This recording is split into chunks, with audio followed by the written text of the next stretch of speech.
Okay, so welcome to Frontiere Motorsport. This is the Flat Out podcast. So Frontiere Motorsport is split up into kind of three departments. We've got the podcast, the Flat Out podcast, which is this what you're listening to now. You have the sim racing department, which myself and Adam, one of the members, give us a hello, Adam. Hey, how you doing? And we'll be doing some sim racing content, and then there's what we call the real life side, which is where I do my personal building an MX-5, and I'll show some content on that. But that's pretty much what we do. And then our other member, we've got our WEC guru, James. Say hello, James. Hello, everybody. Brilliant. So yeah, so this is our first podcast. Hopefully, it should all go very well. But yeah, in today's podcast, we're going to be discussing WEC or WEC for you boys and girls out there. So we've just had the Daytona 24, haven't we? Yes, we have an emphasis on hopefully, actually. But yes, yeah, you're right, Mike. So yeah, we've had 24 Hours Daytona's just gone. So that's the first race of IMSA WeatherTech Sports Car Championship out of the way. If you want to give it its full undivided title. And then yeah, WEC is starting in about a month or so. So this Yeah, is going to be very interesting.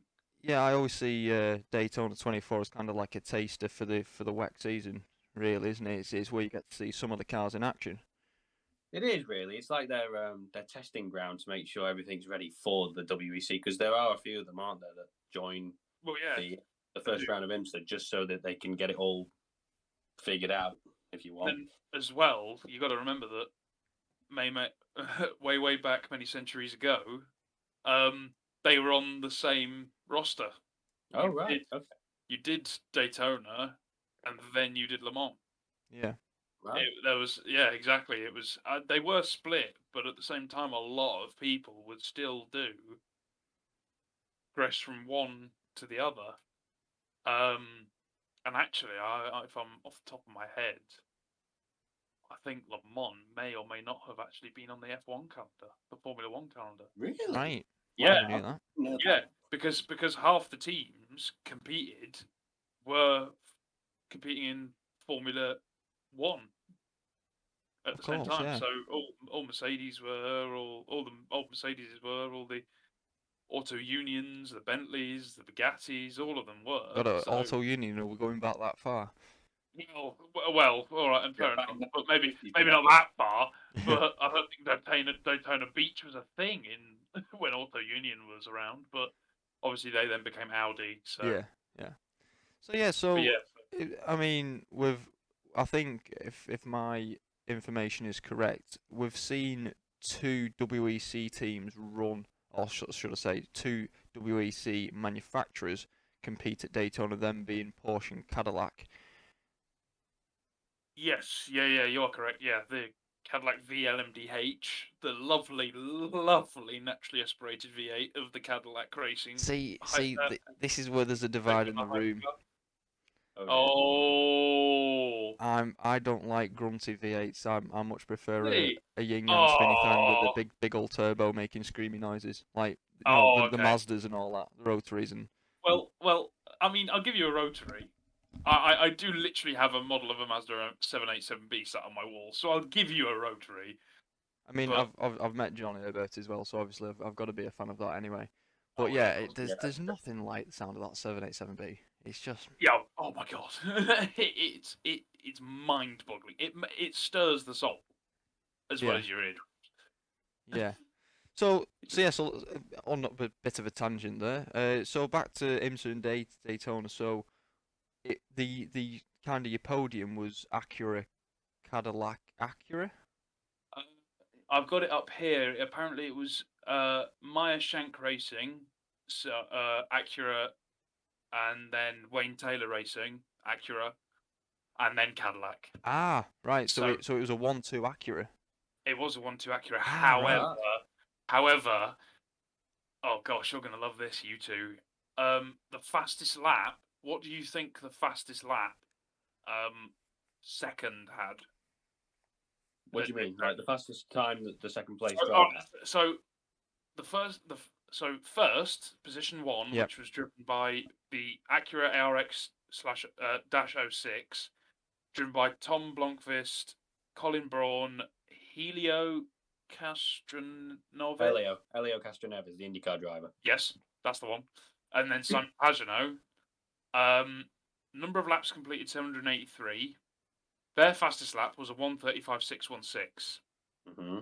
Second, which was another Acura, the IRX-06, driven by Ricky Taylor, Felipe Albuquerque, Louis Delatraz, and Brendan Hartley. That's a team. Yeah. Team. Also completed 783 laps and had a fastest lap of 1:35.912. Right. What do you think the Cadillac, the number 01 Cadillac VLMDH fastest lap Which come was? third place? Which came third place. What do Now- you think their fastest lap was? So wait, remind us what were the second place time was? 1:35.912. Okay, 1:35. so It's got to be a 36 dead for me because when That's what I I- was watching it, the Acuras always seemed to pull away on the bank straights. So their fastest lap, the Cadillac, driven by Ren Gavander Zander and Scott Dixon and Sebastian Bourdais, had also completed the same number of laps in the Cadillac VLMDH, had a fastest lap of 1, channeling my near Jeremy Clarkson here, 1:35.913. yeah, so pretty much the same so far. So Wait, it wasn't that far away. They were 1,000th slower than the second place Acura. That's like Adam to me in go-karts. Yeah. Hang on a minute. Oh. I went in that car afterwards and I whooped you. Whatever. But obviously that's just shy of, I think that's what 297 tenths. So 2.97 tenths. So almost 3 tenths slower than the first place. But that first place car was rocketing. Well, Mike, you just said that you believe that the Acuras were faster in terms of top speed compared to the Cadillacs. Yeah, I mean, wasn't it? I felt the Acuras were fast. I mean, even when the Cadillacs were in tow, the Acuras just seemed to pull away, and I don't know what I couldn't really judge the infield section, or the dolphin tail as some people say, but I the think, whale tail I or think whatever. you're right. I think you are right though. I don't know. They're just the top speed of the Acuras just seems so much better. Yeah. Mhm. That's I mean, fair. if you compare third to third, it is a significant difference. It's 3/10 of a second there, basically. Yeah. So, in terms of that, yes, but in terms of the second Acura compared to the Cadillac, or the first Cadillac, it isn't. It is pretty close. Yeah, no, So I that's think very the drivers. I mean, yeah, that's for me, literally just that. As I say, that's. Do you not That's think that's bad. even though the Acuras come 1 and 2, do you not think the Cadillacs seem to be more reliable? Well, yeah, that's the thing. The Cadillac was ahead for a really, really long time until they pitted. I think before a safety car came out. Before there was a caution. Okay. So they got. They were ahead, yeah, and then they had to. I think they had pitted again when Acura didn't. Oh, sorry, no, that was what happened. Acura got a safety car pit stop just right because they did it lap before a crash, whereas the Acura did it when the safety car was on. So obviously they're all starting to bunch up. That was in the final 2 hours, that wasn't it? It was within the final 2 hours. They lost the lead, I think, within the final hour and 30 minutes, if that. So it's crazy, absolutely crazy. But yeah, as I say, they misjudged the safety car, so Cadillac had to go in to pit and get a free pit stop essentially. But the problem is that Daytona is a very short circuit. When you think about it, Daytona is not a long circuit. Not really, is it? No, not really. It's 3.56 mile, which, granted, is a decent size Formula One circuit. I was about to say, if we're talking about F1, that's pretty standard, but we're talking about endurance racing here. Yeah, you're talking about endurance racing, where the cars, and also a track which is not that complex. No, it's a very fast circuit. It's a very, very quick circuit. You were at full throttle for a very long time. Yeah. Mm. And Yeah, granted, you can get a 135 around some tracks in the UK and Europe and whatever. All these Yeah, but it's Formula 1 circuits. probably about three-quarters the distance. Well, three-quarters the distance, and also, a Formula 1 car can go around the corner a lot faster than a WEC car can. So, Yeah. granted, or a endurance racing car can. So, granted, a Formula 1 car might go around a corner quicker, but they've got more corners. Yes. To complete in one lap than a endurance race has to complete in 4 hours. So, I mean, in X many hours, but they've got more corners to complete in a 2-hour race than they might have than an endurance racer might have to complete in, who knows, 6 hours. Yeah, I think for me though, the best thing about endurance racing itself is, I mean, we saw it here at Daytona, is the actual gaps between cars. I mean, was it, again, correct me if I'm wrong, James, was it LMP2 or was it the LMH where second and third the gap was like 1/10 of a second or something daft like that?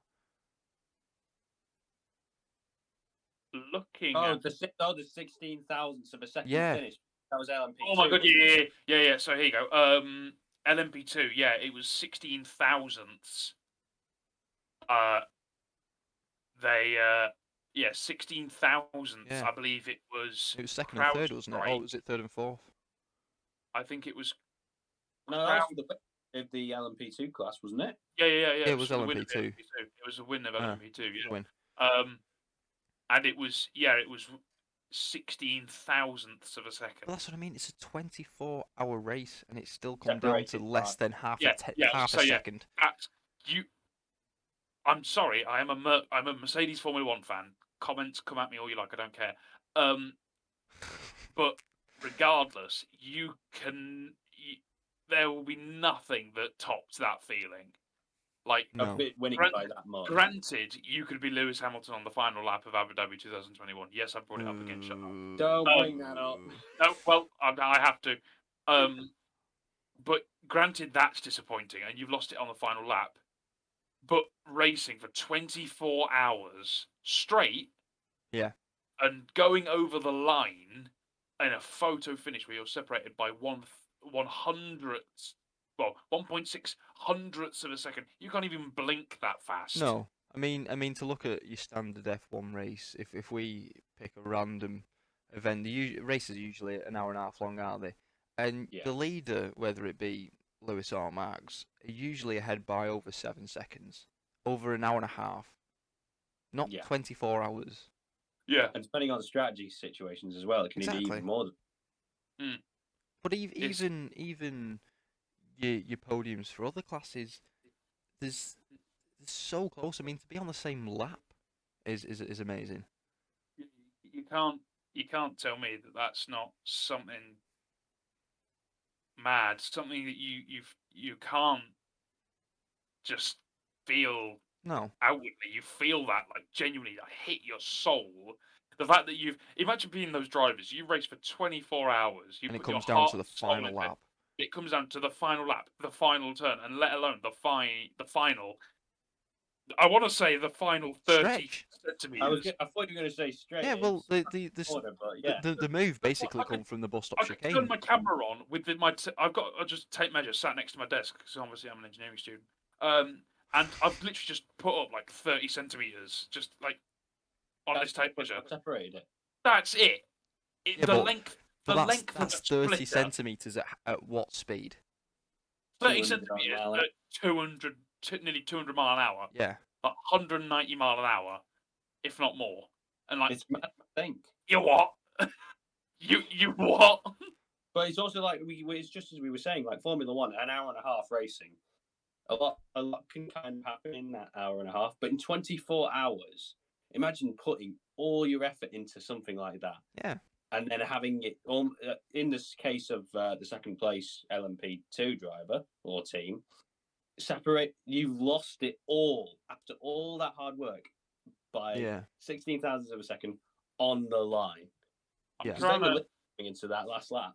Oh yeah, I'm trying to find which who it was. It was I'm pretty sure it was the Orica LMP2, driven by James Allen. Oh God. And then it was Ben Handley was second.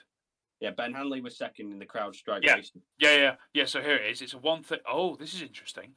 No. Sorry, no, that's the fastest lap. Sorry, no. Yeah. No. That's interesting. That is interesting though, because the first place car was 3 tenths slower, fastest lap. Yeah, that's strange, second place car. Consistency though. Yeah, this is it. This is it. This is the other thing about the like world endurance compared to Formula One. In Formula One, you always want to be the fastest person. Yeah. But in terms of an endurance race, consistency is a lot more important. Yeah. Well, as BMW found out, I mean, can we just move on to that for a second? BMW had a shocker. I've got the IMSA results here, and can I just point out that there was 61 cars competing, and in 48th was Connor Di Filippi, Nick Yeloli. You might have butchered them names, but we move. Yeah, if those drivers are watching this, I do apologise. Like, you guys did a sterling job, but that car was not under you. I do apologise. I mean, didn't one of the BMs have issues in quali? I know, obviously, one tapped to wall. I think. Oh, I think so. I think it might have been the same car that was tapped to wall had the issues. Did only one car start, or did they both start? Because I remember I turned the race on very early, and the BM was already last place. I think they may. Oh, did they start one from the pits, which never come out? I couldn't say. They might have done. But obviously, I don't know if you can. Oh no, you can start. Oh no, that's it.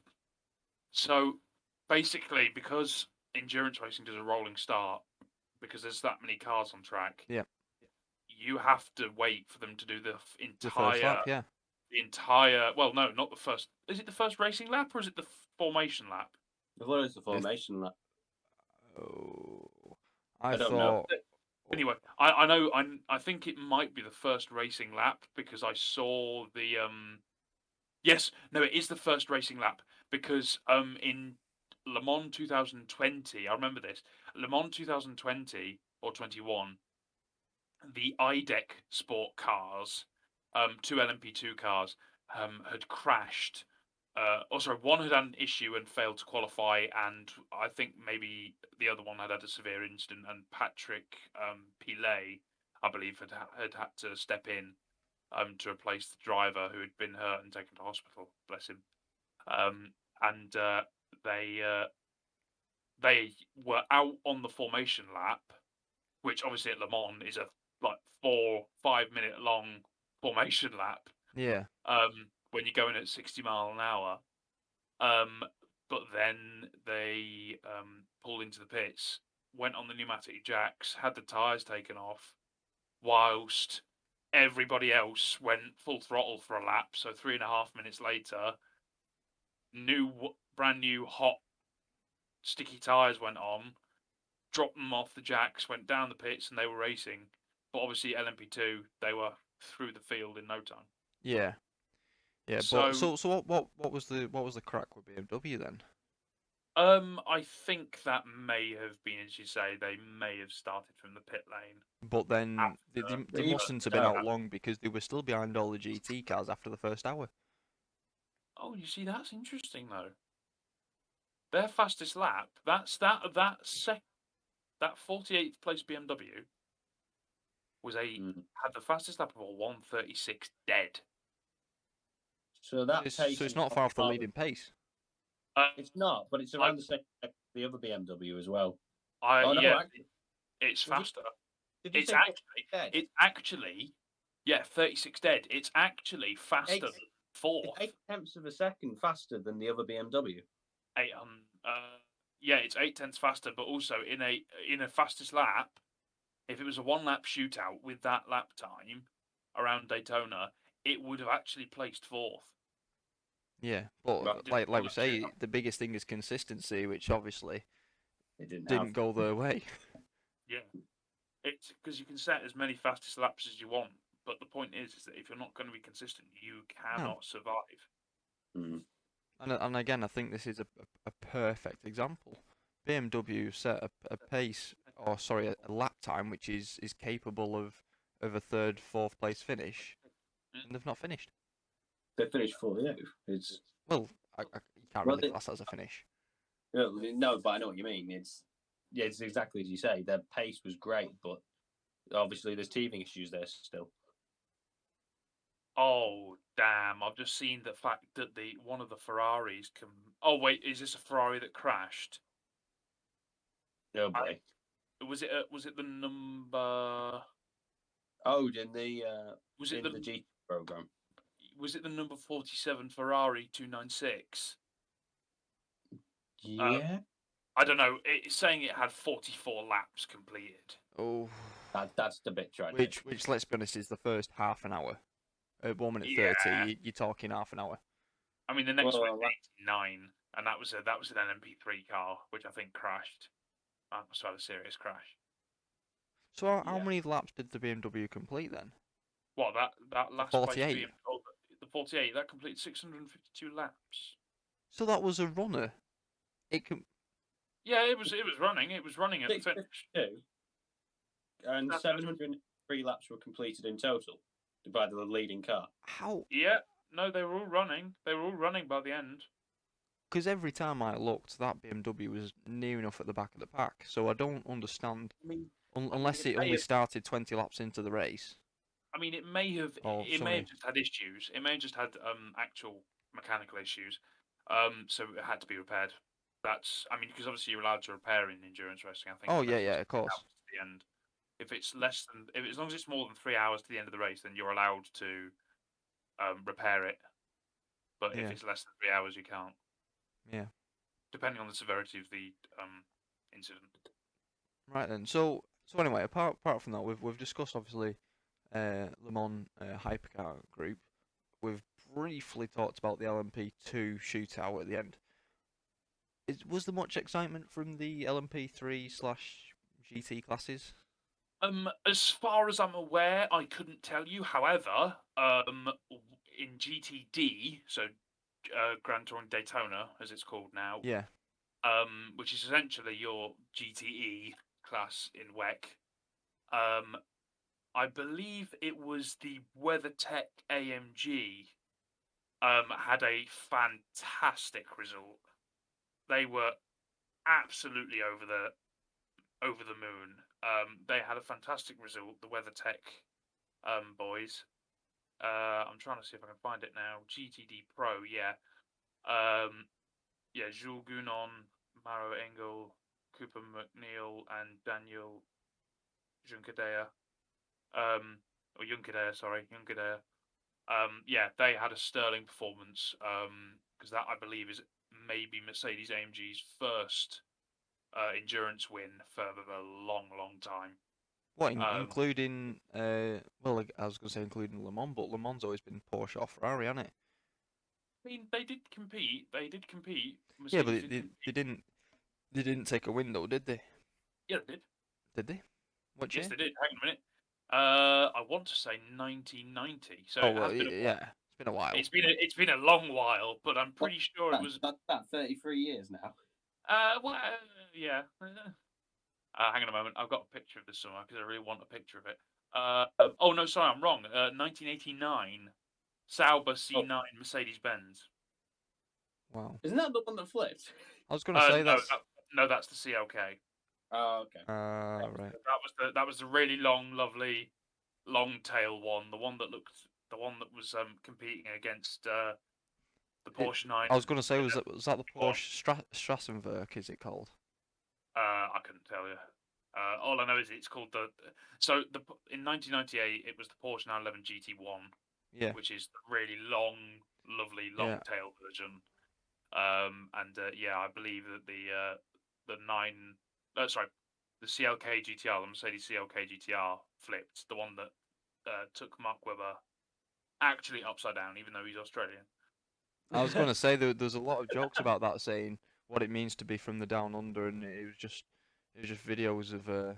It took Peter Dunbreck for a spin as well, I have to say. Yeah. It was Peter Dunbreck and I think it was Peter Dunbreck, yeah. Have you And seen that video where they say going back to the Mark Webber one, where they say about you can drive F1 cars on the roof of a tunnel if you go fast enough, and it Mark says Webber the only check that reason out. Mark Webber was not able to achieve this is because he wasn't in a tunnel, and it just shows you a picture I of him like mean, flying upside down. I mean, yeah, I'll give you that. You're not wrong. But yeah, so but you know, Mercedes, I believe Mercedes AMG had a sterling performance, and I think they actually took the win in the last hour as well. Mm. They took the lead within the last hour from. Which I again is want to phenomenal. say- Yeah, yeah, they took it. Oh, they actually took it from Corvette. They took What it were they from. pushing at that time? They were pushing. Well, GTD Pro. They were pushing. Well, fast laps. Oh, they were almost a second off a fast lap pace. Wow, that's a lot. Yeah. A Again, second a lap over 24 hours. yeah. I mean, a second in the fast lap down. They were a second down in fast lap. So But who knows? still, that shows that the car can run at a high speed, even when it's not being pushed to its absolute limit. I also believe that the Corvette. I think it was a pit stop thing. It was not a. I don't. This chart I've got here does not show me the gap, but the I believe that the Mercedes AMG overtook them in the pits.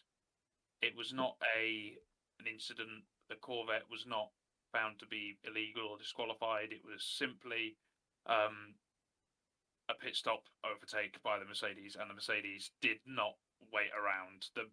I No. think the Mercedes may have overtook it as it was coming in the pits, so it was all guns blazing. They were round and almost gained a lap by the time that the Corvette had come out from a set tire change and a fuel up. Only if And a drive Mercedes F1 team were that good at pit stops. That's for another video. That's for Yeah. another video. Yeah, we'll F1's not started yet. Yeah. talk about their grinding business another day. Yeah, I was gonna say just on that, we will be obviously doing another podcast after the what do we call it? Practice session? Pre-season testing. Pre-season testing, yeah. We're going to be doing a podcast after there where we're going to discuss obviously the liveries, the changes of drivers and principles and all the rest of it. Introducing folds to Red Bull. That's a big thing coming up. But yeah, like I said, that's for another video. Also, Red Bull's new catering service. Well, apparently the catering is not as good this year because they've not got the budget. But yeah, they've got $8 million less. yeah, yeah. Well, it wasn't good enough for the F1 president to turn up to the car release, was it? Anyway, we digress. Anyway, yeah. This is not the F1 video. So anyway, you know, just go on. Oh no, what was you saying? No, I'm saying, is there anything else regarding IMSA and Daytona which we haven't? I think we've covered pretty much Quite everything happy in the to race. Yeah, I mean, quite happy to see that first and second. First and second of IMSA GTD, so essentially their GTE, their lower class of GT cars, was won by good old Heart of Racing Aston Martin Vantage GT3. Love it. Come on, Aston Martin. I'm a very, very large Aston Martin fan, viewers. But that's not because of favouritism, is it? Just say impartial. Just say you're impartial. Yes, impartial. Impartial. Yes. Right. And another Aston Martin Vantage GT3 in second place for GTD category, and then quite surprisingly, McLaren 720S GT3. Didn't see that coming. Wow. Yeah. So that was Inception Racing. But may I just say, I don't know if this will segue into what you want to say next, Mike. That's quite interesting to see. In terms of Le Mans. In terms of World Endurance Championship and Le Mans going forwards, because next year we're not going to be in GTEs anymore. We're going to be in GT3s. Yeah, but again, correct me if I'm wrong, but have they said? I mean, obviously we'll discuss this in a minute. But have they said about there's going to be almost like a kit for the GT3 which they can fit for Le Mans? I am not sure about that, but because I think that for Le Mans in general. Oh yes, I believe that for Le Mans, yes, they do have a separate aero kit because I think all cars do because that Mulsanne straight and the Porsche straight are Yeah. so long and so flat. You do not want drag. No, I think for the So rest of the they WEC basically rounds, it's fit. just a standard GT3, isn't it? Obviously, Yeah. from next year. Yeah. All the and also the kit you hardly recognise. Hmm. You hardly recognise a difference. I believe it's different aero geometry, and that's it. Because you don't want great big downforce. You want No. lower downforce while still maintain. And also, some of the corners at Le Mans are just harsh braking. Yeah. And then you get around them. You don't necessarily need downforce. No, Because, there's for only instance, the Porsche curves which are kind of a high speed, apart from the kink at the end of the Mulsanne. yeah, kink at the end of the Mulsanne straight, and then but obviously that's going into a braking zone, so you're actually Yeah. going to end up braking into it anyway. Yeah. So aside from that, it's not really an issue having downforce to go around a corner really quickly. LMP1 cars, LMH cars. Oh dearie me, that was a throwback. LMH cars can manage it because they're LMH cars. They are aerodynamically fantastic. Yeah. They might look like great big blocks of cheese going along the Mulsanne at 210 mile an hour, but they are still so aerodynamically brilliant. Yeah. It's unbelievable. Sometimes they do put Formula One cars to shame, and I know that's probably going to get me shouted at. We'll talk about that in another one. But yeah, I'll tell you what then. We'll move on to kind of the World Endurance Championship this year and so on. So the classes they're changing. Yes, Obviously not as necessarily this year, but they are changing. Yes, they are. The times are indeed changing. Yes. Yeah. So as you say, we've obviously got LMH, LMDH. We've had that for 2 years now. I want to say. So. I think that's two. I think it's 2 years. Yes, 2 years. Because it was 2021, wasn't it, where we had Hypercar for the first time? Mm-hmm. Or was it 2020? Hang on. Your guess is as good as mine, mate. Hang on. Hang on. Just looking. Well, we've also the big development of the GT. Obviously, all the big manufacturers are moving over to the LMH category as well. That's been massive. But we'll talk about. Yeah, I mean, oh no, as you're saying, well, yeah, I believe that it's been 2021 or 2020 when we had Hypercar start officially. Yeah. And granted, because a lot of teams, well, obviously COVID in 2020, it cost a lot of people a lot of money, and it was actually quite crazy that we actually even managed to have races in 2020, especially when you have to consider how much money you got to lay down for a category like that. Which makes me think, yeah, it was 2021. Oh, yes, no, it was because we had the super season. Yeah, so basically, just to clarify, in 2019,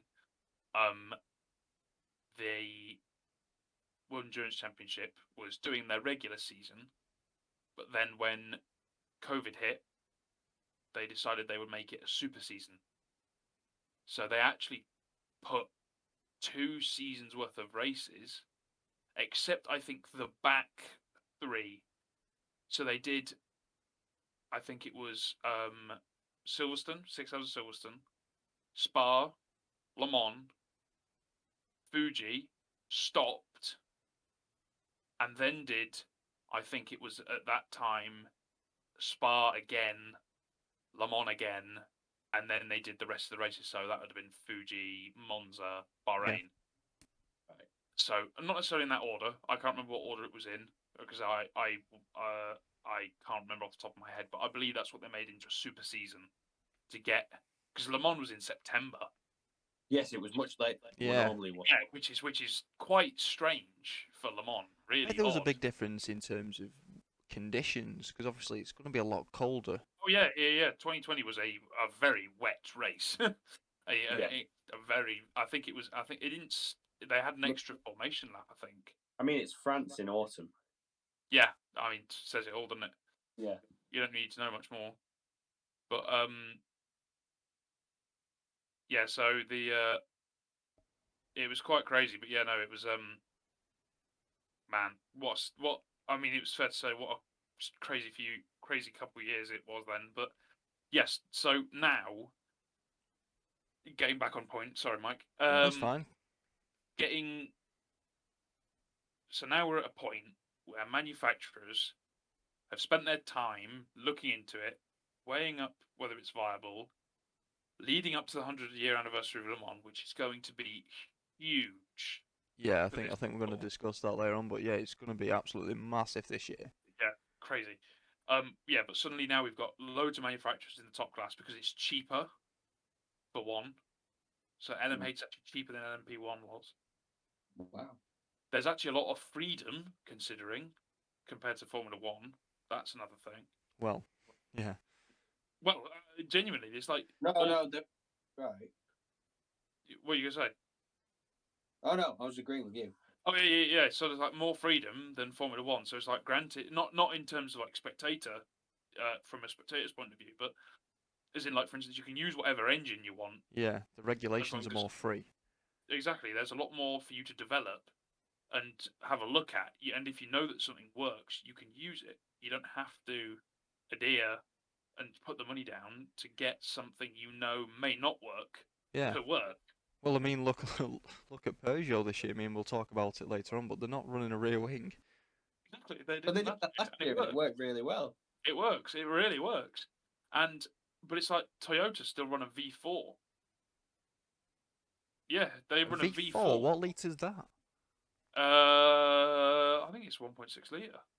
Really? Wow. So same litre as a Formula One car. Same but litre as two- Formula One Two car. cylinders less. Yeah, I think it's a V4 with a hybrid, produces 1,100 horsepower. Wow. Yeah, puts that into perspective for you. So yeah, it's quite crazy. I think that's what they still do. I know that when they were doing the LMP1, that's what they were doing. Is I know Porsche do it the too. hybrid system front wheel drive and the petrol rear wheel drive, or am I having a bit of a dreaming moment? What they had that. You're right. So under hybrid, it's all wheel drive. And to make things better, getting onto the fact that now we've got manufacturers in, I actually believe that off the top of my head, Toyota, Porsche, Cadillac isn't. No. Peugeot might be, but I'm not sure. Actually, oh no, Peugeot aren't. Sorry, Peugeot aren't. Ferrari. Sorry, they're not doing what? Sorry. So hang on a minute. I believe that. So Porsche, Toyota, Ferrari, and obviously any of the other teams which are using any of those cars, they're all hybrids. So which ones aren't hybrid? So I believe the Peugeot isn't, Glickenhaus isn't, Right. the Cadillac isn't, and I don't think the Bicolors Van Wall is either. And that's another topic for later on. Yeah, sorry. I feel like I'm skipping ahead of you, Mike. Yeah. Well, I'll tell you what then. Let's move on. So we've obviously we've talked about the changes in the classes. So let's move on to the teams themselves. So who've we got this year? Start with we have the hybrids. Yeah, so for instance, going off of car numbers, so this is in the order this is in. So number 2 is Cadillac Racing, fantastic. We've got with their VLMDH, which we saw at Daytona. So if anybody saw Daytona, it was the blue car, the blue and black car. That's going to be the one that's going to be going to World Endurance, which is driven by Earl Bamber, Alex Lynn, and Richard Westbrook. Very good team put together there. Then we've got the car number 4 with Floyd. Well, this is a thing. Floyd Van Wall Racing. So we were just having a chat about this before we started recording, viewers. It has come out in the past few days that Van Wall, or sorry, I should say Bicoles Van Wall, who I'm sure most people will know has been a team in World Endurance Championship for about I want to say 10 years. They haven't been in. Under the name of Vanwall, can we specify? Yeah. They were not under the name of Vanwall. They were under the name of Bicollars. I think they worked their way up from LMP2 into LMP1 at the time, using their own car. They've done very well to actually use their own car. I think they borrowed a couple of Audis across the way, but anyway. Yeah, so they've done a lot of their own development. They're actually a pretty solid put together team. However, in their work to get towards hypercar regulations, they adopted the name Vanwall.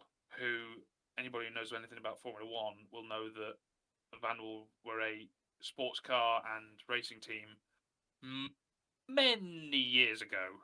A long, long time ago. I think I want to say the 50s or 60s. If It was the 50s. It was the 50s. Yeah, I'm pretty sure it was the 50s. The 50s, yeah, because they were. Oh yeah, no, they were driving actual cars.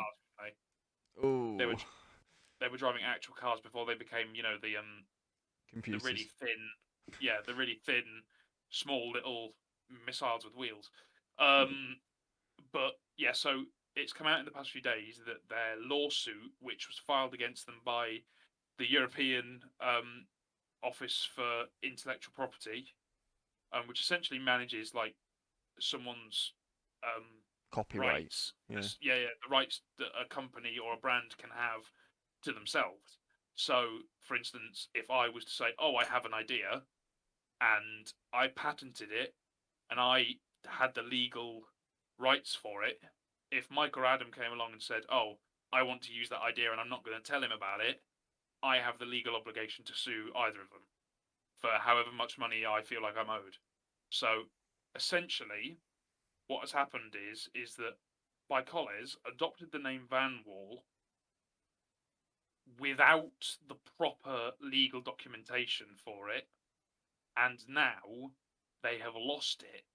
They have lost the name. They have lost the rights to use the name Vanwall, and unfortunately, they did not call their car they didn't call it the Van der Velde 680. They called it the Vanwall Van der Velde 680. Now, So the in that itself, it's not a big issue. But then when we bring the FIA WEC regulations into that, again, we were just discussing this earlier. But if you use a name or brand which you do not have ownership, you cannot enter into the championship. So the argument that we're having now is they've used a name which they don't own, so therefore the entry into the championship is invalid. And as you say, Mike, the entry of that car under that name is illegal. It's plain and simple. It's illegal. In terms of the regulations, Bicollars are planning to appeal it, which I think I don't know if I can say I could see them winning it, but No. I can probably see them coming out the other side with them having to change it back to Bicollars and doing a complete rebrand. I was going to say it should just be a rebrand exercise, really. Obviously, two ways this can go, and it's either they lose their complete entry to the WEC calendar, which is obviously not the route they want to go down, or they're going to have to completely and utterly rebrand the team which is a very complex issue when you have registered your car that you're planning to race. But it's not just the car; it's everything along with it. It's all the merchandise. It's the teams, the names. It's everything. Everything that you could possibly think of under the sun. But it means having their entry into WEC still. Yeah, it does. And if they can sort it in a month, props to them. I have a feeling they can't. It's going to be a struggle. Yeah, of course it will be a struggle. And I mean, the thing is that a lot of European offices, when it comes to this stuff, aren't too horrible when it comes to the punishment. They will obviously be fined. Bicollars will probably be fined a lot of money. Yeah. And we're talking in the tens of millions, if not more. And however, the company which may still own the rights to Vanwall, and also Bicollars, and also, as we said, the Intellectual Property Office, they may agree on the fact that they can use the name for a year and one season Yeah, before they say you've that's got to enough. stop. Mm. You can't use it anymore. That's it. Done. But for me, I think from a legal point of view, I think it kind of means you're sitting on the fence then because you're fining a team for using your name, but then you're saying, oh well, it's okay, you can use it for the rest of the season. Which is a bit stupid. Yeah, it goes Well, against what you're fighting for. Yeah, and the thing, well, it might be in that case, it might even be a case of saying, "Oh, pay us the money, race." Yeah, I I Yeah. I see it as a almost like owning shares. I see this becoming a case of, well, I'll tell you what, you can keep the name, but we want 10% of all your earnings. I mean, yeah. I mean, if they want to, I mean, there's really, kind of like three logical routes where this could go. One, bike collars have to do a complete pullout. Two, Which they the have F, which the FIA will not want to happen. well, the FIA and also bike collars will probably not want to happen No. because, well, one, it will lose the FIA and the World Endurance Championship a fair bit of money because it's a team. It's just a team is going, a team that's paid to be there, and a team that can up the publicity. And then, yeah, and then bike collars obviously won't want to because they're wanting to do it. They've put the money down. They want to see the rewards for it, and they want to give it a go. course. So there's nothing said they can't get it done and can't win. The biggest year of WEC when it comes to the hypercar category. They would be missing out on the history, really. Yeah, exactly. It's quite mad, but yeah. So yeah, they've unfortunately that's what's happened to bike collars Van Wall. So we will have to see. It will probably come out at some point, Yeah. but we will just have to wait and see for that because no one has any idea. Bike collars haven't said anything. The FIA haven't said anything, so we have no idea. As people who are interested, we have no clue. Yeah. Like I said, Usually with these sorts of things, it will be announced the week before we start, because then they'll have gotten the green light to put their stuff on a truck and send it to Sebring. We're not that far away now, are we? We No. are not far away at all. The 11th of March, it's not far at all. So yeah, we'll see. But yeah, no, sorry. Sorry to get off topic, but yeah, no, I'll just say so. Yeah, so if bike collars are participating, their Van Wall Van der Velde 680, their car will be driven by Tom Dillman, Esteban Guerrieri, and Jacques Villeneuve. So Villeneuve being a big one. Villeneuve being a big one, who obviously a name we haven't possibly heard for a long time, in Formula One circles. Obviously Jacques Villeneuve, I want to say 1997 champion, 1997 champion. Who has dabbled? He's not stopped racing. He dabbled a bit in, I believe, Euro NASCAR and a few other things. Yeah, they always do. It's almost like a retirement hobby at the end of the day, isn't it? Yeah, exactly. So yeah, he's knocking around. So yeah, he's going to be back. Then we've got, lo and behold, ladies and gentlemen, numbers 5 and 6, Porsche Penske Motorsport. Big now Porsche coming to top class. with Porsche, what we saying? Because again, I can hold my hands up. I was a little bit disappointed with the performance at Daytona. Yeah, I thought they would have done better. so was I, but at the same time, Porsche rule World Endurance. They have got more Le Mans wins than any team. You think Ferrari winning 17 world titles is interesting? Tell you what. Oh yeah, but Porsche that's the having heritage. 19 Le Mans wins, yeah. Porsche having 19 Le Mans wins, as well as I think 17 or 11 championships. Oh no, sorry, 16 championships. It's crazy. But again, we could say the same about Ferrari and Formula One, but oh yeah, exactly. But it's like it's exactly that. It's what's the word? Subjective. yeah, of course it is. It changes from year to year. But like I said, But- personally, when I've been watching the Porsches against the Cadillacs, because that's the only two we can compare at the minute for WEC, they just don't seem to be in the same league. Yeah, I thought quite similar actually, because I was thinking that hey, I'm expecting Porsche to be not stereotypically German as it were, but super reliable. They've got it all figured out. Yeah, German engineering. It's Vorsprung the technique working in perfect harmony. but I think they did run into some issues they didn't see coming. Yeah, well, wasn't there an issue with the headlamp? I'm not sure about a headlamp. I know that there was was it a gearbox fluid problem? Or was it a battery fault? Oh no, it was a battery fault that Yeah, caused it was a battery fault. that But I caused the think headlamp. Yeah. oh yes, yeah, sorry, yeah. So I think the battery fault wasn't it?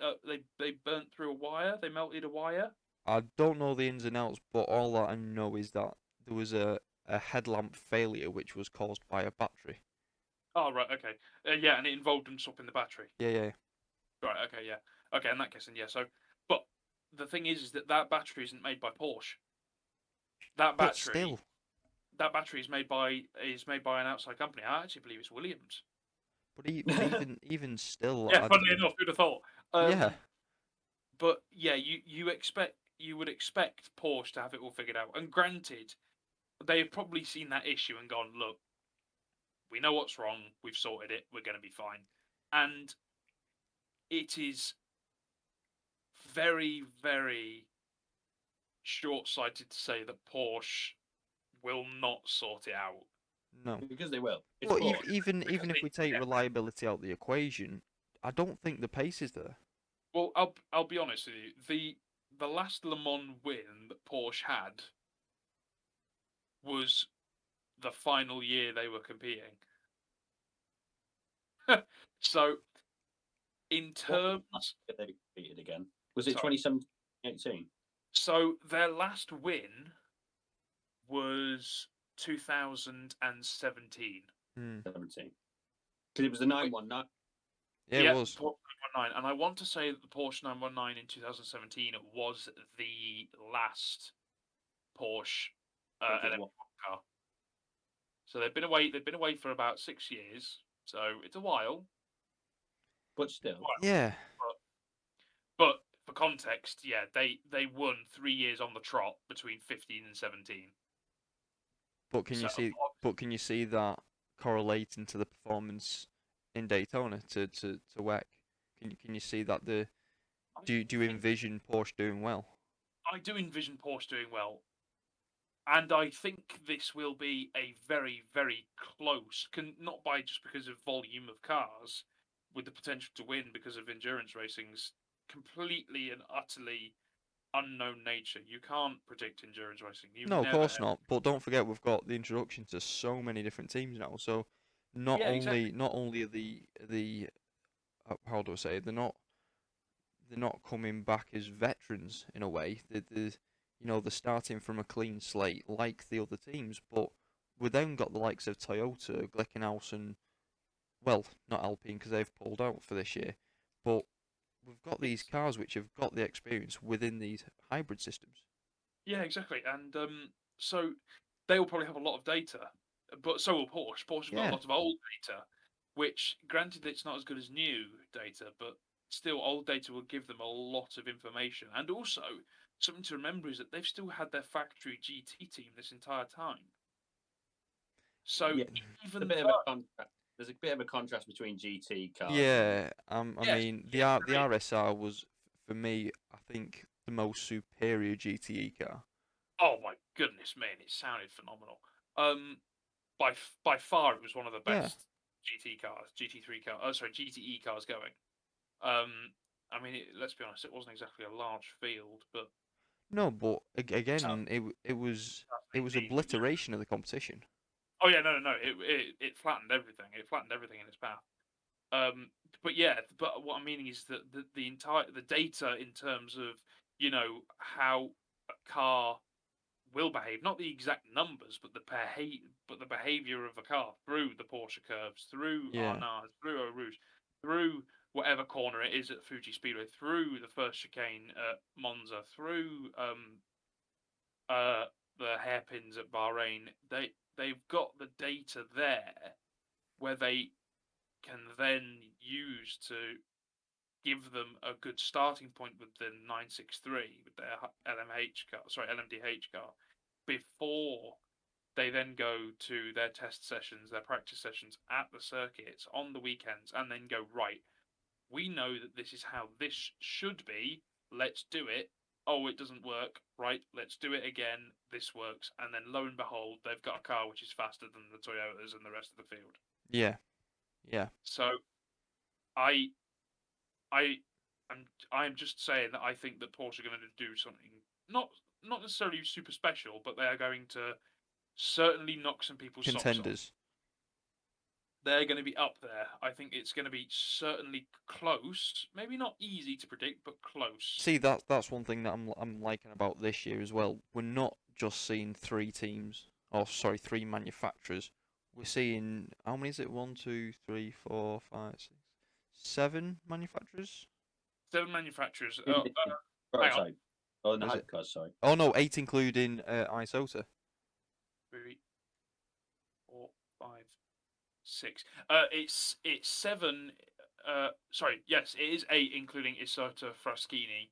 And then it's 1, 2, 2 customer teams. Yeah, but in terms of actual makes and models of cars, there's 7 variations, isn't there? Yeah, 7 or 8. 7 or 8. Yeah. Yeah, I mean, yeah, I think we've talked about the Porsche. I mean, I don't think they'll do as well as you think, but again, time will tell. I mean, So yeah, it's perfectly possible. It's perfectly yeah, impossible. Who knows? So we'll see. like I said, anything can happen. So what's next on the list? Moving down. So yes, 7 and 8 Toyotas. Yeah. I There's think nothing they'll much to do say well, there. Yeah, They're- I mean, they They're haven't top of the game. certainly not done badly in the past years since they've used it wisely. especially the Brendan Hartley team as well. I think they'll do well. Exactly, yeah. Toyota Gazza Racing number 8, Sebastian Yeah. Buemi, Brendan Hartley, Rio Hirakawa.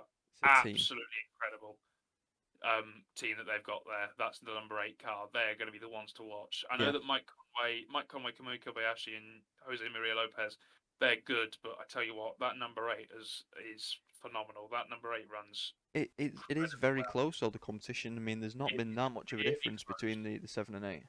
No, it's really, really close, which is what is the thing. And obviously, because there's only been X many manufacturers in WEC for the past 3 or 4 years, they have traded wins essentially. Yeah, of course. But oh dear, sorry boys. Oh, excuse me. So now we move on to Jota. Yes. Well, Jota. we've still got more, haven't we? Have we got more for Toyota? Oh no, well, Jota have moved up to LMH now, haven't they? Yes, they have. Yes, yeah. The British, the plucky Brits are finally going to be back at the top. So yeah, Porsche. Jota. If viewers and you guys don't know, Jota is the green, red, and black LMP2 cars who won 24 Hours Le Mans 2022, and I believe won the championship as well. I want to say. I know they did very well in LMP too. Yeah, Joe. They won the LMP2 last year. Yes, they did. They won really, really. They did really well last So year. what are they driving this year then?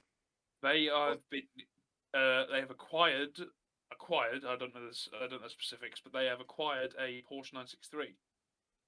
Oh yeah, of So- course, because there's is it 2 works and 2? Yeah, so there's two works Porsche teams. So there's Hertz Team Jota, run out of the UK, and then there's Proton Competition, who are much more acquainted with being Dempsey Proton. So half owned by Porsche, and half owned by Patrick Dempsey, the actual Le Mans veteran, I should say, and actor, famous for many things, including but not limited to Grey's Anatomy. So, yeah, so it's quite. Those two are customers. We don't know a lot about the Proton entry, but Hertz Team Jota are fully committed. I think they'll do well. I think Jota will do quite well. If the Porsche car is reliable, Jota will do well. Jota, and even if it doesn't, Jota's got their head screwed on straight. They have really got a good team. They've got a nice new young driver of Yifei Yi, I want to say. Chinese name, I'll probably apologise if I butchered that. Antonio Felix da Costa, who is a madman when it comes to endurance racing, and Will Stevens, who is a very reliable British driver when it comes to this stuff. So they've got a good team, good talent. I think they're going to do good. Yeah. I think they're going to be really good. Now, the prancing horses, lads. Yes, they're Indeed. returning. Yes, the good old cars in red. I wonder what color. Well, no, we know what color it's going to be. It's not like Formula One, but they've got to keep us on our toes, have they, boys? Me and Adam was joking about this before because Adam said, "Oh, there's been a leak about the Formula One car." I said, "Oh, well, brilliant." So what have they said? He said it's going to be red. I was like, "Oh, well, Plot twist: it's yellow. it'd be nice." But yeah, well, indeed. Yeah, so AF Corsa, which is essentially what Ferrari Formula what Scuderia Ferrari is in Formula One. Yeah. AF Is it Corsa. still? Is Collado still driving? James Collado is still driving the number 51. Yes. So yeah, AF Corsa is Ferrari's factory team, and they are running two Ferrari 499Ps, which are phenomenal looking hypercars. I think they have done incredibly well with those two.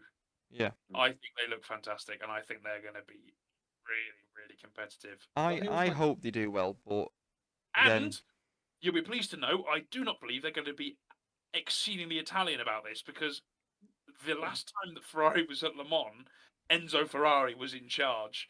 So I don't think they're going to be as Italian as it comes to their strategy, like they are with Formula One. well, So- let's hope so, because again, we'll not diverge on this video, but the F1 strategy hasn't been the best in the 2022 season.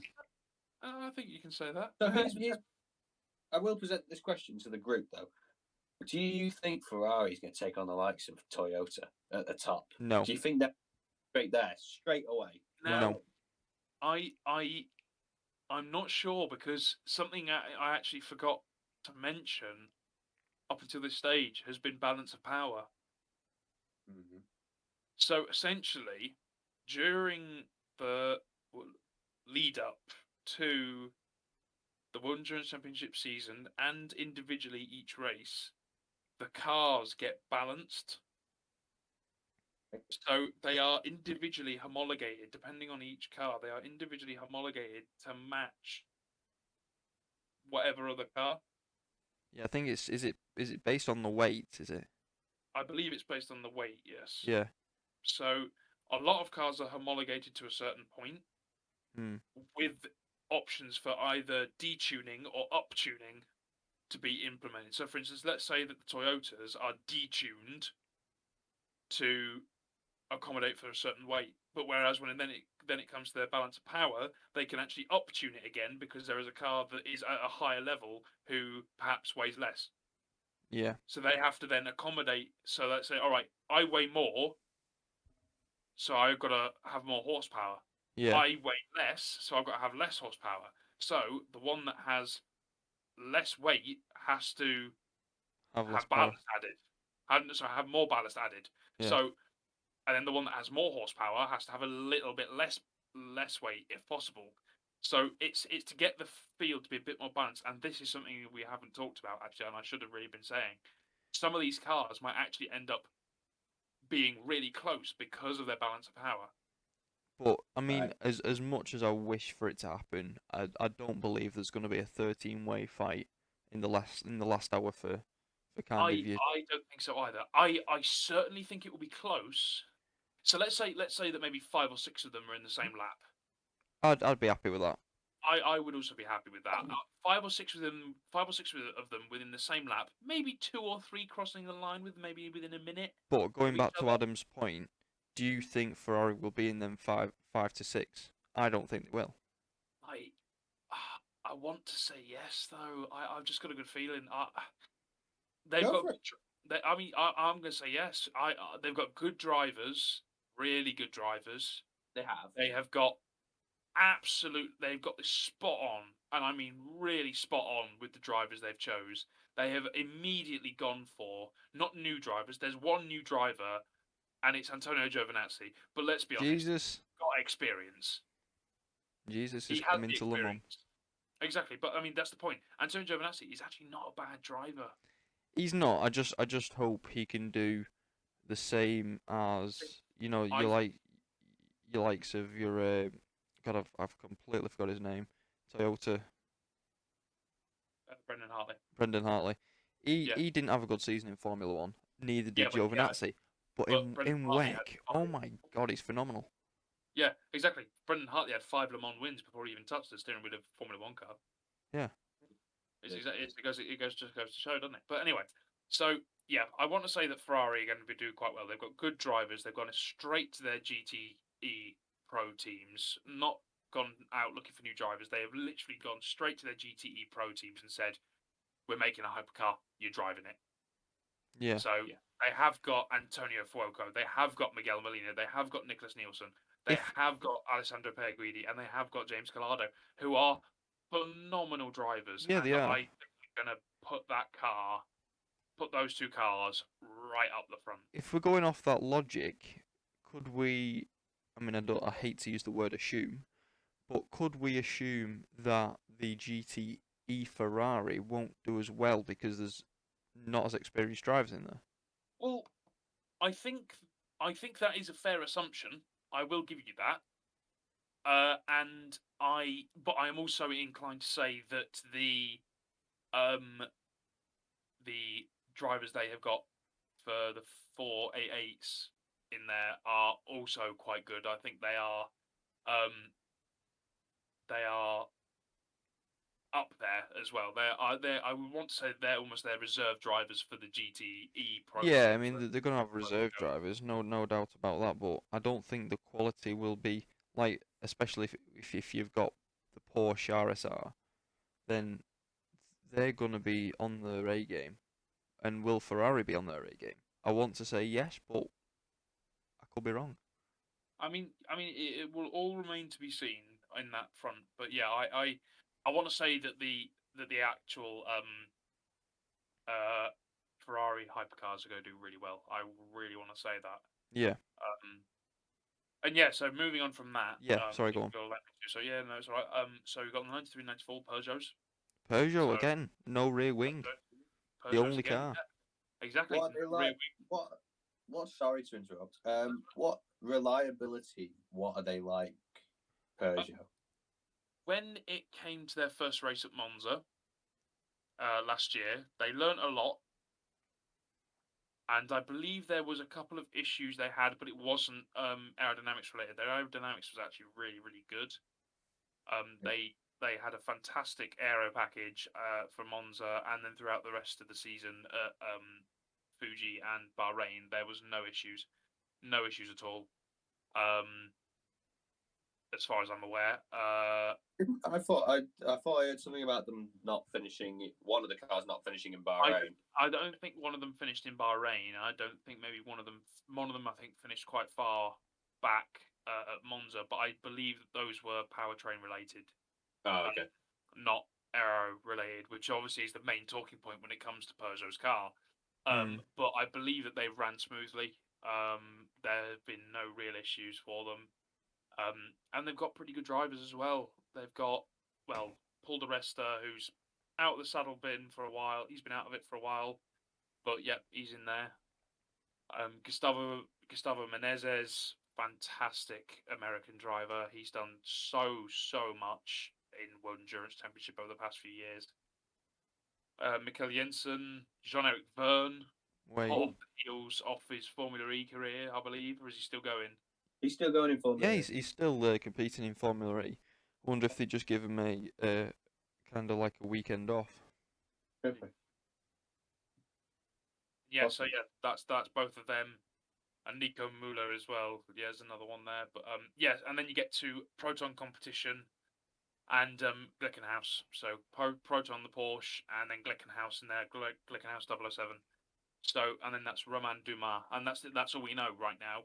There's TBAs next to the other two names in both Proton's roster and in Glickenhaus's. So yeah, we don't know a lot about Proton, and Glickenhaus have kept their mouths quite shut, so we're not sure about where that's going to go. Yeah, I mean, what's our again assumptions on Isotta? Do we think they will make Le Mans? I know obviously they're competing in Monza. Yeah, it's sort of Fraschini.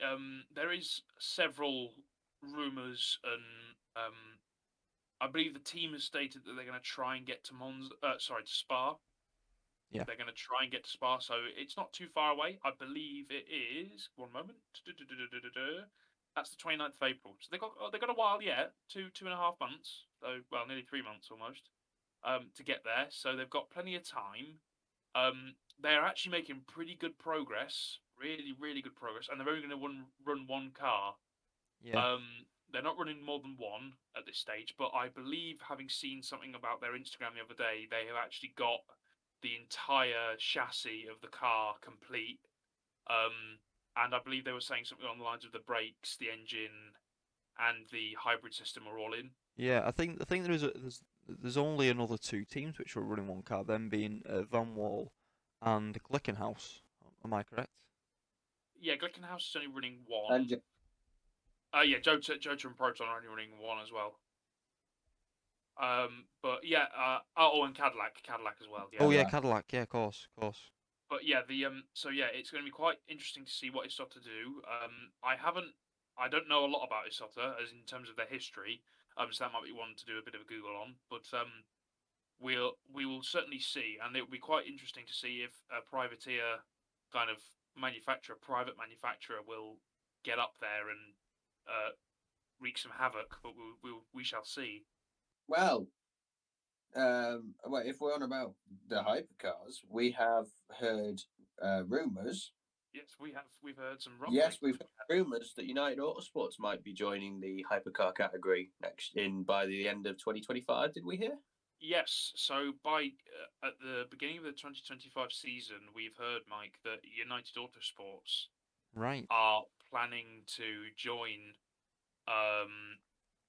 the World Endurance Championship top class. Now, would they replace the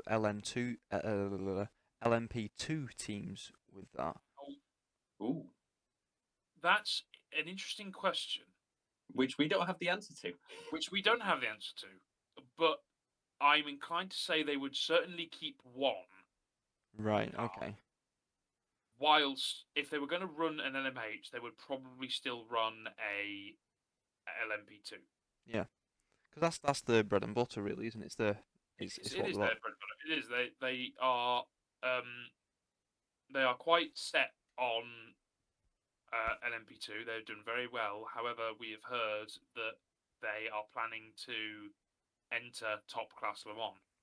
That'd be exciting. Sorry, top class World Endurance Championship. But do you know what that also means? Go on. When you take into account the fact that a certain American businessman who owns McLaren, Zach Brown, has said that McLaren entering the World Endurance Championship in either LMH or LMDH is a matter of when, not if. Of course, because the Extreme United Autosports car is a big partnership, isn't it? Is with Andretti, isn't it? United Andretti. Oh, of course. No. Yes. What am I thinking of? No. Zach Brown's done it with McLaren, but I'm pretty sure United Autosports are also part of the Extreme E as United Andretti Autosports, I believe. Yes, they are. You're right. Which am I on about? Unless it was it IndyCar or something like that?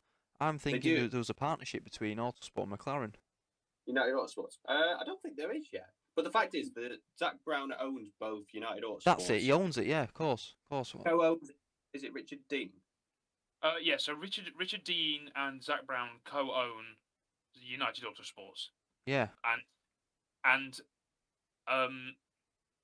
Zach Brown treats United Autosports as his own personal playbox.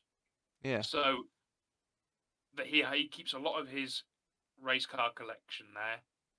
Yes. United Autosports keep a lot of them in running condition for various things. So, for instance, they have a lot of Indy cars there. They have a lot of Formula One cars there. Yeah.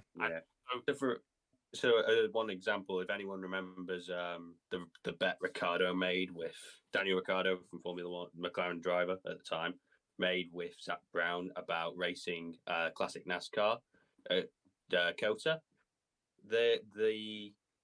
The tooth, it was, I can't remember what year it was, but Dale Earnhardt Sr.'s yellow and blue NASCAR, that is one of his little toys that he keeps Just So Right. it keeps at United Autosport. So the so yeah, but the thing is that at the same time they're still running Orica 07 LMP2 cars, and they're running Ligier LMP3 cars. So they've got United have got their fingers in a lot of pies, and so do McLaren. Yeah. Especially of recent years, they have got their fingers in a lot Well, I was of going to pies. say, I was speaking to Adam about this yesterday with the car launches. They released something like 5 divisions in the same day. Obviously, one of them being esports, but there was the IndyCar, there was the obviously the Formula One car, there was Yeah, the Extreme E. Extreme E car, and then was the final one a partnership with Formula E? Was it? Yeah, the Formula E car as well. Yeah. Yeah. Yeah, so So five. exactly. But the thing is that Zach Brown's saying that it's a matter of when, not if. Yeah. If McLaren decide to go ahead with a full season 2-car World Endurance Championship entry, United Autosports would probably be heavily involved in that. Yeah. Or it'd be a case of McLaren have 2, United Autosports has 1, and United Autosports still run a LMP2 car, an And Orica have LMP2, 3 kind of McLaren LMPHs. and have 3 McLaren LM I like the hypercars. sound of that. Exactly. I do like the So sound of it. exactly. So United Autosports are a customer team. They have said this, that they have stated that they are a customer team. They are not planning to build their own, but they are planning to receive one. yes. Right. Whether that is they are exploring multiple avenues, whether it is through the regulations in they buy a chassis and customize the chassis, or they become a customer to a manufacturer. Yeah. So it will remain to be seen, as will a lot of these things, unfortunately. But fingers crossed, Yeah. because I tell you what, I would not mind seeing a McLaren LMH car in United Autosports navy blue. It'll bring back the old McLaren versus Yeah. Ferrari day. Yeah, And exactly. can can I just add as well, sorry for interrupting. Um, Mm. if we do see McLaren in future years, then this LMPH grid size is going to get even bigger because if I just run through the teams which are not yet in but have signed up for 2024, we have obviously BMW, we have Alpine returning, and we also have the Lamborghini, the Rosa. what's it called? Iron Lynx, is it? Iron Links, yeah, Iron Links, and also for anyone who is listening, who is wanting to know, there's going to be a all-female crew at the top class of Le Mans again for the first Oh, time. really? And I want to say, well, there hasn't been an all-female crew at top class Le Mans for a long time, Yeah. and I'm talking a really long time. So Iron Links, who have a subsidiary team called Iron Dames, who, if anyone's ever watched endurance racing and on the often and seen a pink, yellow, black Ferrari, that is the Iron Dames, and they are a phenomenal group of female racing drivers. And now, in 2024, they're going to be given their chance to race in top class Le Mans and show the Wow. world just what female racing drivers in top class can do. So it's good stuff to see. But yeah, But yeah, Right. I think kind of going back to what I said, you've got them 3 teams joining in 2024, them being obviously recapping BMW, Lamborghini, and Alpine. But again, if we see McLaren in there as well, we're going to be talking over 20 cars in the grid. you're talking about 20 cars in a grid which usually consists of about 4. 50. Well, So in previous years, there's only been about 4 or 5 I think hybrid the cars. record, I think I want to say the record. Well, you're talking about Group C numbers, and for context, Group C was obviously early 90s, late 80s, Yeah, or sorry, mid 80s to early 90s Le Mans cars, when Le Mans was more popular than Formula One. yeah, And I'm saying that's a statement of fact. Sports car championships in the 80s and 90s was incredibly popular compared to Formula One. Really popular. It's actually scary how popular it was compared to Formula One. It was actually really interesting to see actually. But yeah, so you're going to see. Sorry, you're talking so about so what was the numbers on grid size for then? You said about there being a record. Hang on a minute, let me look it up. Let me just see. So, Group C.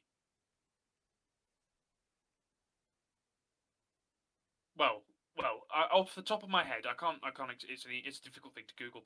Funnily enough, but off the top of my head, Porsche. I want to say, well, Jaguar. I think Lancia at one point. There was Aston Martin, Mercedes. So that's 5. There was, I think, Renault. There was even, I want to say, let's just have a look. Bring out my trusty. Yeah, Jaguar, Silk Cut, Mazda, of course, Peugeot, Dower, but they were given Porsche cars. McLaren was in there. So we're talking similar numbers then. Yeah, you're talking about maybe 8 or 9 sets of cars, if not more, sat in a field together. So and this is at the time when there were kind of only 2 classes, top class and lower class. There wasn't a third LMP class in the middle. Yeah. So it's just crazy, absolutely crazy to be able to say you're going to be able to perhaps see between 20 and 22 cars on the grid at any given World Endurance Championship race is mind-boggling. It boggles the mind. Absolutely crazy. So, yeah, I mean, but just goes to show exactly what this is all about. It's like this is exactly what the regulation was for. The regulation changes were for. It was to make it cheaper. It was to invite more manufacturers. It was to make the racing more interesting and to get it more people involved. And it has done.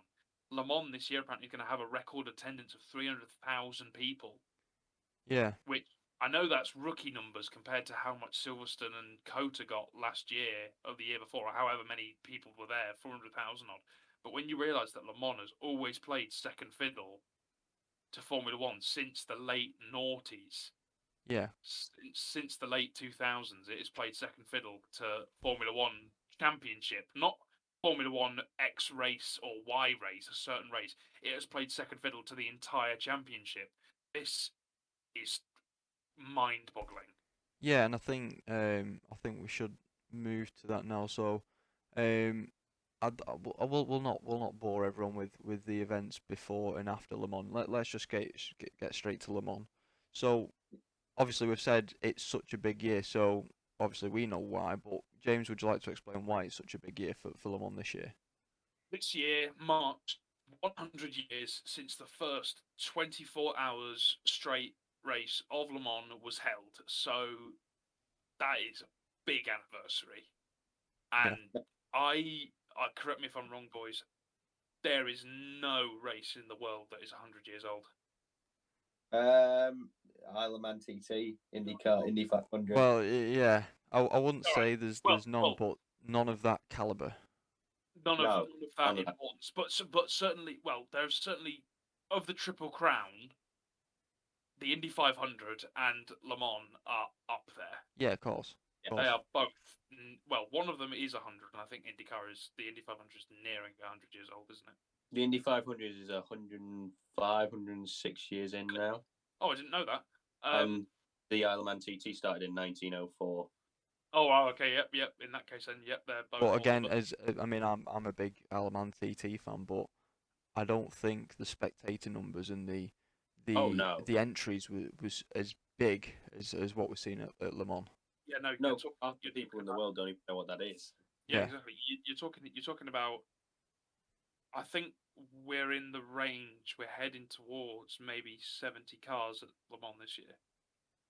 Which circuit's only so big, but 70 cars. But they're even. I mean, I don't want to backtrack to classes, but they've again, correct me if I'm wrong, James, but they're bringing all the GT classes into one, aren't they? They're not doing a pro-am split. They brought GT classes together, and there's 14 GTE class cars, but that could go up. Yeah. There is nothing to say that certain teams will not run more than one car. But we shall see. We will see, because there is a lot. There is a lot of that is going to be, that is going to be cracking off, and it will be incredible to watch it happen. It genuinely will. I personally am really looking forward to it, and I think the three of us have certainly discussed getting together and watching it and trying to do a good, great big long watch along Yeah, of the whole thing. yeah. I Sleeping mean, bags and all. So this is something we have discussed. If you would like to see us do a watch along, because like we said, this is, especially in our lifetime, this is probably the biggest Le Mans so far in our lifetime. So I think I'll be honest with you, mate. It might be the biggest ever. It'll be one of the biggest racing things that happens in our history. So we want to do a watch along, but if it's something you want to see as either a stream or a kind of a highlights video afterwards, just let us know in the comments below, and we'll make that happen. But yeah, I mean, it's like we was discussing earlier, James. It's more than the race itself. I mean, there's an event for scrutineering where you can go and watch the cars in the streets. The whole circuit. People refer to Formula One as a circus, but no, you don't really. Yeah, people refer to F1 as a circus because there's that much going on, and there's that much stuff being moved in that short time. Le Mans is a circus. Le Mans is an event.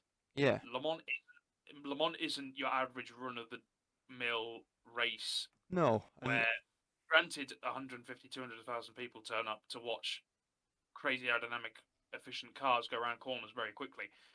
The whole country knows it's happening.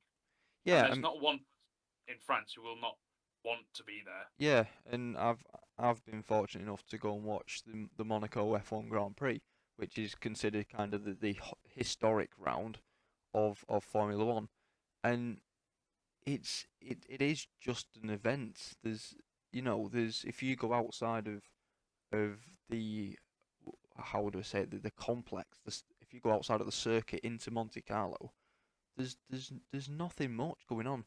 But I guarantee the streets of Le Mans, as in the city of Le Mans, is going to be heaving. Yeah, it's like a driver's parade. Yeah. In Formula One now. What do they do? Tell me, guys, what do they do? Well, they all stand on the back of an open top coach, don't they, and just wave. What do the Le Mans drivers do? You're going to have to tell us. They sit on the back of their manufacturer's either flagship, new, or best-looking old cars, and get driven through the streets of Le Mans, where the pavements are 5 people or more deep. I was gonna say, for me, that's the big difference, because I have seen that in Formula One, but you've got 10 meters of circuit either side of you, plus Armco barriers with 10-foot fencing over it. Yeah, you're always separated. Yeah, whereas it's the boys for Le Mans drivers in their full race suits, with their hats and their sunglasses on, granted, but still in their race suits, going down the streets in the middle of a beautiful French town, with the entire town, plus all the spectators who have turned up to watch the race, there to see them come along and throw merch out of the back of their cars, just little wristbands or hats or whatever, just throw them out the back of the cars to these people. But you got to remember, 70 cars, let's say, then get put in the middle of the town and get scrutineered. It's not like Formula One scrutineering, where they are put in a garage, the door closes, and guys with magnifying glasses and a rule book the size of a small child are there for 24 hours scrutinising every single detail of that car. Granted, the Le Mans scrutineers, the FIA scrutineers for Le Mans, are harsh and they are fair, but at the same time is that they're not in a garage shut behind closed doors. They are under a big inflatable pavilion in the middle of Le Mans, the town in France, Le Mans, with the cars being lined up, row after row after row, going down the streets three. Well, in this case now, three wide because it's GTE, LMP2, LMH, or hypercar. Yeah. 3 rows wide, going down the biggest and longest street they've got, with the guys with each of their crews got them on go jacks, so they can literally just wheel them round, take them off the go jacks, sit them on the The weigh scales. on the weigh scales or Yeah. flat plates or whatever, or the stuff they use to weigh the cars and all the other equipment they need, and the space, and then they just take them out again, and then fans can literally just stand next to these like chicken wire, well, what is it, metal fences, turn around, take a selfie, and lo and behold, there's a Porsche 963 aerial poking up as you take a photo of the one next to it. Yeah. You cannot get that No. close. In Formula One, you can't even get within kind of 20 meters of the cars. It's like, granted, if you go to an F1 fan zone, because I went to Silverstone in 2021. God forbid, memories. And the only cars that you could get close to, as long as you didn't have a paddock pass, were in the fan zone. And if you went to the fan zone, there 2 cars. I believe it was the Monaco livery, the Gulf livery car McLaren, the Gulf livery McLaren, was behind in a glass case. Oh yeah. Behind 3 or 4 inch thick plate glass. But again, though, like I said, it takes it from being a what's the word? It takes it from being a community event to being a snobbery event, if anything. Yeah. It's a case of, well, we're Formula One and you can only spectate. I mean, I'll not get onto the prices of tickets for Formula One. It's just ridiculous. Our wallets today. Like, I mean, you'll know as well as me, the price of not even a seated at Silverstone, just general administration it's ridiculous. Crazy, absolutely crazy, and I would not. If you're going to go to a Formula One race, go. Get your money's worth out of it, is what I'll say. Yeah, I mean, we worked it out. It was cheaper to go to Monaco than it was to go to Silverstone, and it's cheaper to go to Spa. It's cheaper to go to Spa than it is as a British fan than it is to go to the Grand Prix at Silverstone. Yeah, it's mad, isn't it? Yeah, it is mad. Anyway, so obviously it's big because obviously it's the anniversary. It's big because it's a big event where it's all parades in the street. But as well, I want to bring in the big spanner into the works, if you would let me, and that is the NASCAR. Yeah. So go on. Sorry, Adam, were you going to say something? I just said it was weird. I'm assuming we're going to have a photo of it. Displayed. Yeah, we'll display a picture for the viewers to see of the NASCAR. Sorry, go on, James. No, I didn't know this was happening until a few days ago. So, yeah, that's quite odd. I didn't really see that one coming. I will be honest with you. But hey, look, I mean, crazier things have happened at this 24-hour race of ours. It isn't the first NASCAR to go. No, because that Audi thing didn't it? I can't remember off the top of my head, mate. But it is. I can tell you now, it's not the first NASCAR that has been. There have actually been a couple of NASCARs that have gone before. I think it was to celebrate the 50th anniversary of the day of the Indy 500. Sorry, so yeah, the Indy 500 NASCAR, not Indy 500 IndyCar, and it was they did they let NASCARs compete. It's just mental though. I mean, I'm looking at the picture of the car now, and it is a NASCAR. Obviously, it's got to have the front lights for obvious reasons. It's a 24-hour race, so you've got the lights, but you've got these big canards on the front. Oh yeah, dive planes that could move a submarine. There's so much more aerodynamics on it, but even still, it is still a NASCAR, which again I couldn't wrap my head around how it could fit into the GT class, but apparently the regulations are so similar. Yeah, are they? I didn't realise it was a G. I didn't realise. Well, I didn't realise what class it was going into. But if it's going into the GT class, then fair enough. But I mean, well, it has to. Yeah. Surely they won't enter it into a NASCAR only class because then it's competing against itself. It's going to finish first if they do that. Well, I was going Oh, to yeah. say there's no point entering. It's more of I a show think car. it'll probably go in the GTE class. But again, though, it would work because they are V8s. Or well, it doesn't matter. But the you're talking similar powers, aren't you? Yeah, no. So I mean, it's really interesting stuff to see, to be honest. And yeah, it will be a very very cool thing to see going around the track. I have to say. Yeah, and as well, Um, if I may point out, a certain Jensen Button driving. Indeed. Oh yeah. Yes, it's not the first time he's driven in Le Mans. It's not the first, but yeah. I bet it's the so first time he's driven a NASCAR in Le Mans, though. I bet you it is that. It is that first, though. Yeah, but yeah. So we'll certainly see how it handles and how it holds up. But I reckon it's going to be a real spectacle to see that going round. Yeah, well, it'll certainly work around the left-handers, won't it? I bet you that you've thrown me off there. I don't think that'll finish the race. You don't think? What reliability-wise? Yeah. I mean, true, but what I mean, what's the longest NASCAR event they do? About 4 hours. Here's the thing: how Yeah. often do they replace the engines? Well, that's what I mean. If it's a new engine every 4-hour race, then are they I'm going to not quite- last? I'm not sure what the rules are on that. I don't know. Surely they Maybe can't sign up for Le Mans 24 hours and not expect to finish.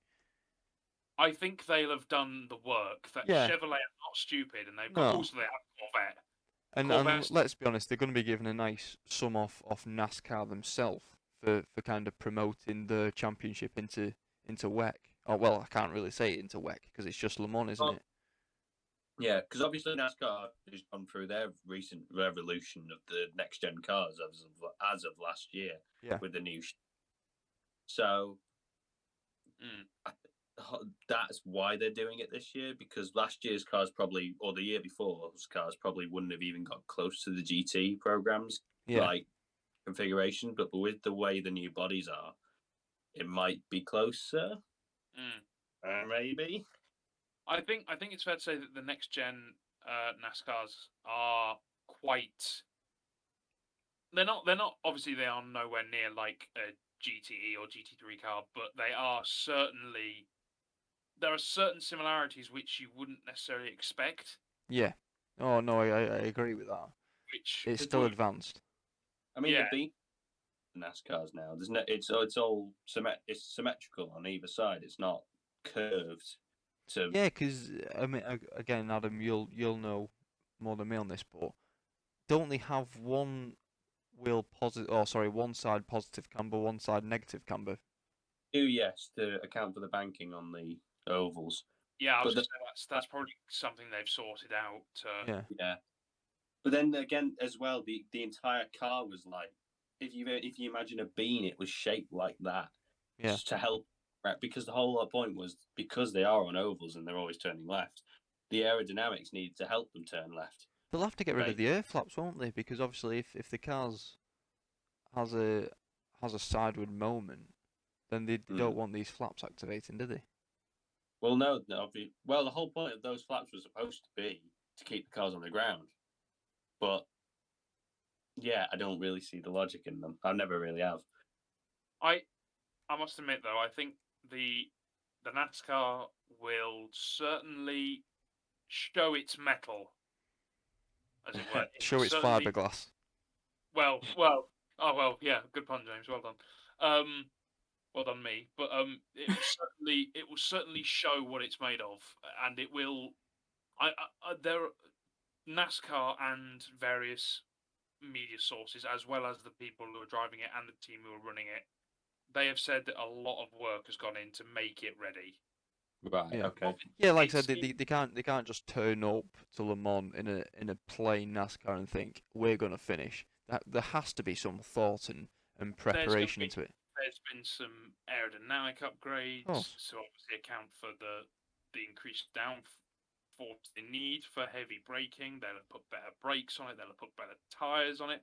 They'll have probably rebuilt the engine for a less literage. They'll have done various electrical McGovernses that have done so many things and so much testing that you will never hear the end of it. But Yeah. they'll have probably sorted out the fact that they're confident that Yeah. they will be able to finish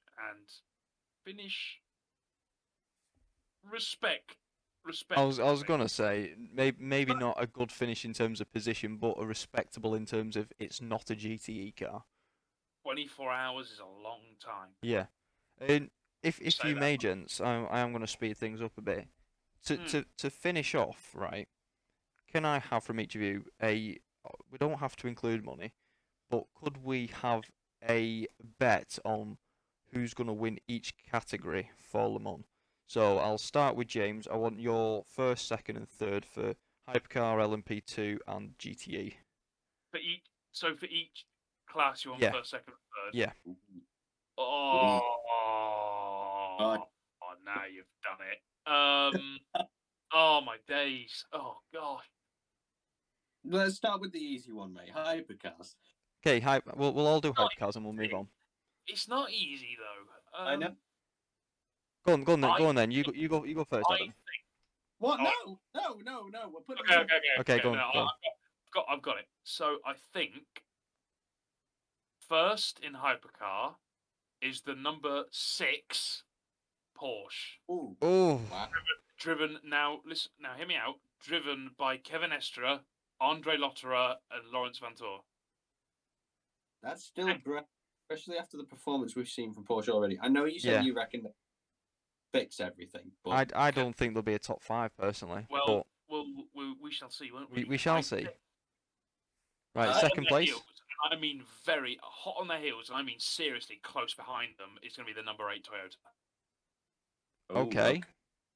I mean, I think that's fair, and I mean, not like half a lap behind. I mean, like 2 seconds behind. I'm like that close. Okay, Wow. so you think it's going to be a last lap fight for the finish? Maybe not last lap, because it might be a foregone conclusion by maybe like the 5th to last. But Yeah. who knows? But last hour. Shall see. Within the last hour, I think there will certainly be a big fight for the lead. Okay, and your third place for Hypercar? Oh, I want to say Ferrari. I want to say the 51. But which Ferrari. one? 51. 51, the one with James Collado, Alessandro, and Antonio on it. Okay. Adam? Adam's going next. Sorry, I thought we were doing all of them. We'll come back to the others. I think you can't ignore the fact that Toyota have been the masters of hybrid for a long time now. And I know last year with Alpine was a really close fight, and I know there's a lot more competition this year, but I genuinely think Toyota still have that advantage. So I want to say the 8 Toyota will take first, and I actually want 7 Toyota will take second, because I still So you think a Toyota 1-2? Yes, I do. I genuinely think they will be up there and they will win it, both of them. And then as for third, I'm actually going to say the 51 Ferrari. Wow. I don't think Porsche are going to be up there, just because they just don't seem to have the pace from what we've seen so far. And as much as, yes, they could probably fix it, but would that make them quick enough? I'm not convinced. Yeah. Fair enough. What do you reckon, Mike? See, now I'm gonna agree somewhat with Adam. I think first place is going to be the number 8 Toyota. I just think there's so much experience with that car, with them drivers as a team as such. So I'm going to say the car number 8 Toyota is going to win. In second place, a little bit controversial. I think the Glickenhaus. I think the 708 car. Oh wow! Oh, you reckon? Yeah, I do. Again, I What should we- think they've got plenty of experience. And then for my third place, as much as it pains me to say, I think it's going to be a Cadillac. You reckon? Yeah, so I'm going to go for the number 2 car, To be Cadillac. fair, I did forget about Cadillac. So I think we've gone for quite a different variation there. We have. So that's our that's our hypercar group. Let's move. I've just made a note, so when we're doing the watch along, we can we can all cheer for our favourite cars because I've now made a note of what we've said. The only time I'm cheering for a Ferrari. Oh. So anyway, LMP2, what are we saying? James? I want to say I'm gonna go with Jota to win LMP2. Okay. United Autosports. Which car, 22 or 23? Oh, no, see, this is the thing. Don't you So, dare. 2022 is Phil Hansen and Felipe Albuquerque and a TBA. 23 is Ollie Jarvis, Tom Blomqvist, and Josh Pearson. I want to say. Ooh. I want to say the 22. 22, second place? Say 22, if you want to say 22. I'll say 22, and then just oh, and this has got a whole lot more difficult. Oh, damn it.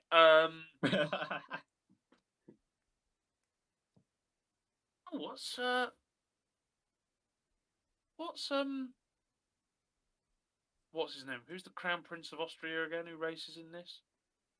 What? Yeah, did you not know that? No. Philippe Habsburg. Oh my God, no! Wait, I'm doing this. Hang on a second. Right, okay, hang on a second. So Philippe Habsburg.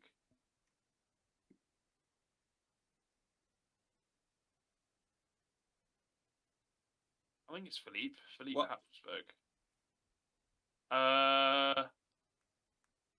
And which car's this for, sorry?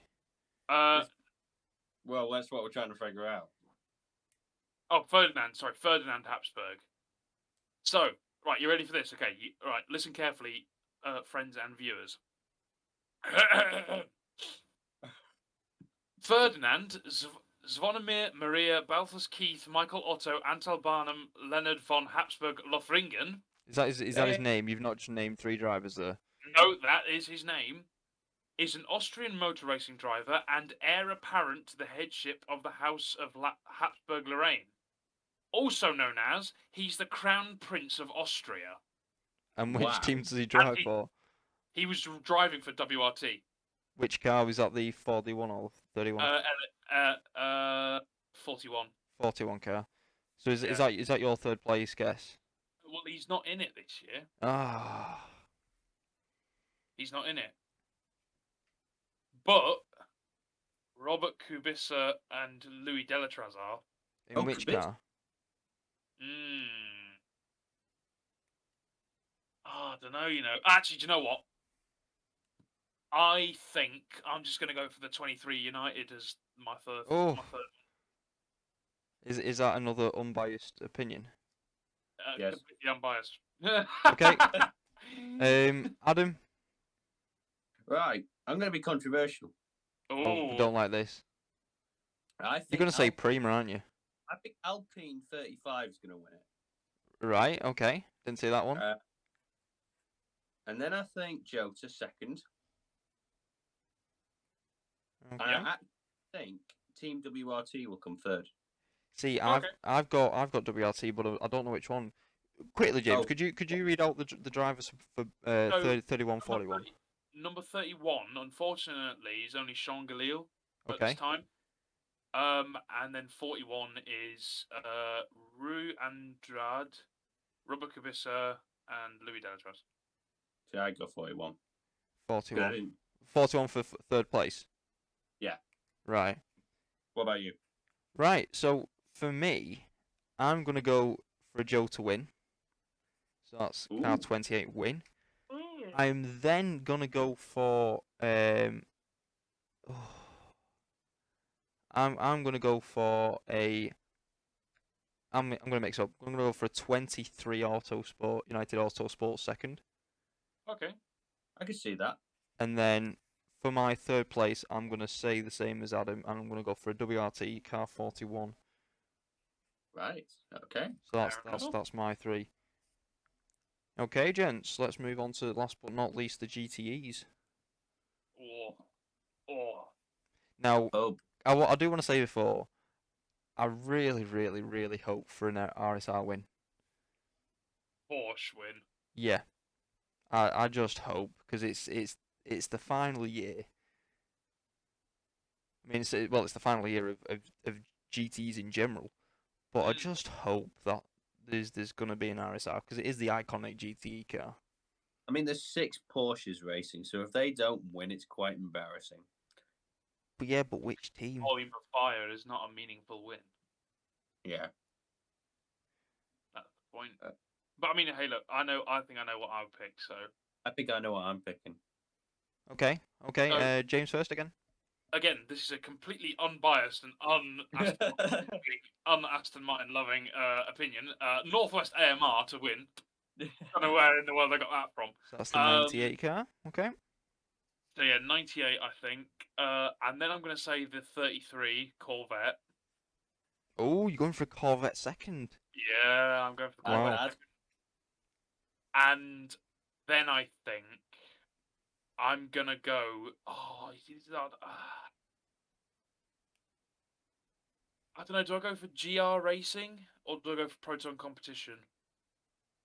But we can't choose for you. That's not how this I was works. gonna say, what's the drivers for them?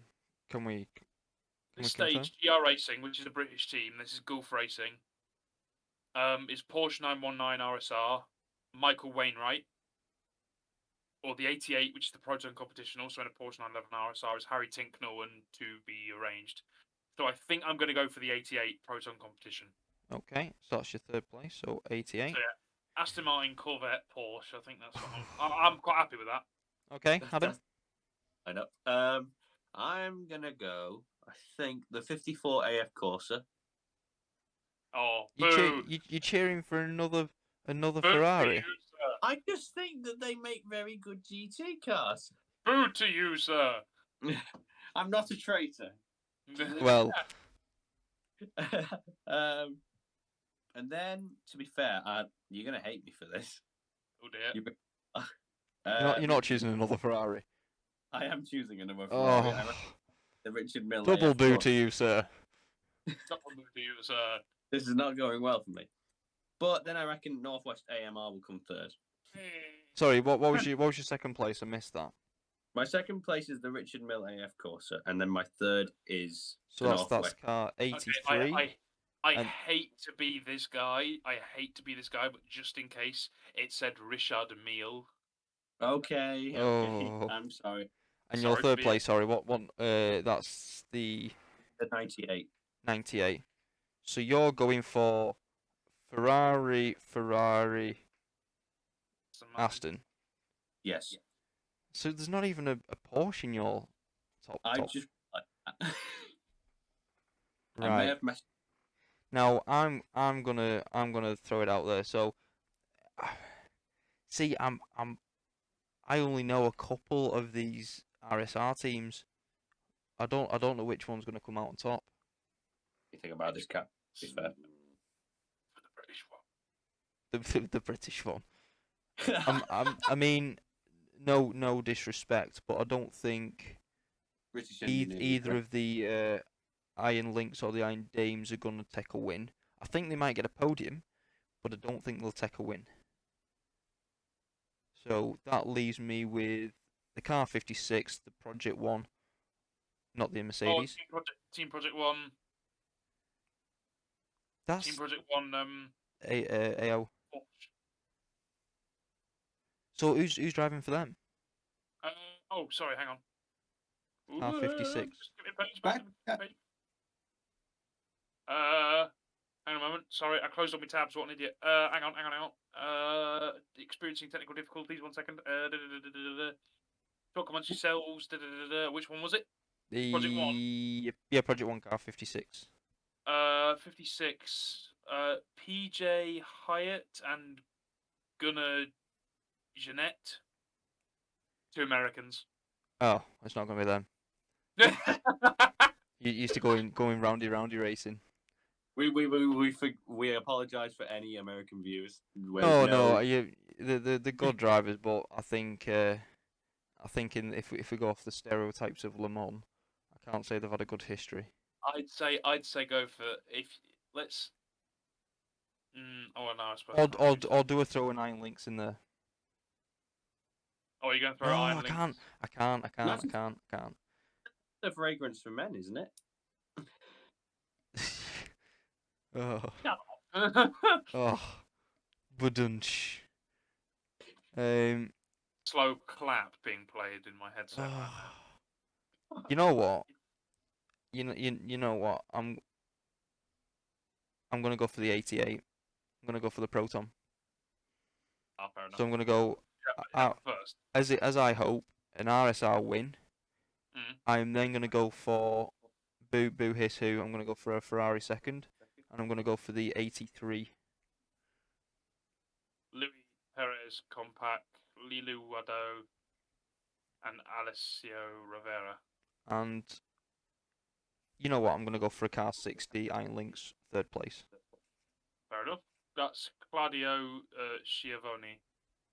That's the only driver confirmed at the moment. Yeah, I don't know. I just got a good feeling about him having a podium. Wait, Lilu Wado is also a female, so we've got another female in a crew as well. yeah, I hope the Iron Dames team do well as well. But the Iron Dames, I feel like, are going to do really well. Rahel Frey, Sarah Bovey. Sarah Bovey's really good, and Michelle Gatting. They're all really good drivers. So was I'm sure they'll do going a great. bit off topic. Was there a rumor about Jamie Chadwick becoming part of Iron Dames? Chadwick. Now Is she that not is doing an interesting with Button? story. Sorry. Is she not doing something with Jensen Button? She might be, but as far as I'm aware, Jamie Chadwick was emphasis going to drive for Richard Mille racing team. Yeah. With a name who you might be familiar with called Sebastian Loeb. Oh. Oh, no. Oh, the WRC King. The WRC King himself, Sebastian Loeb, was going to drive. I was going to say Dakar King as well, but I don't think he had a good run, did he? I think it was No, definitely he had a... Loeb. So yeah, they were going to. Has Loeb really ever done any circuit racing before? Yeah. He's done some. I'm surprised he's not in a Peugeot. That's the point. Every time he's competed, he's been in a Peugeot. I mean, I think he might have done Peugeot a couple of times. Peugeot, not World Endurance, but I think he's done. I think he might have done a bit of GT1 with them. Or is he a bit? No, he's old enough for that, isn't he? How old is he? 50 odd. Oh, he's a good driver though. He's a good driver. He's a good driver. And he knows And what he's is doing. that the lineup for the 83 car? No, it isn't. I believe that fell through in 2022. Oh. Had to swap. I can't remember. Hang on a moment. Let me have a look. So 39 car entry.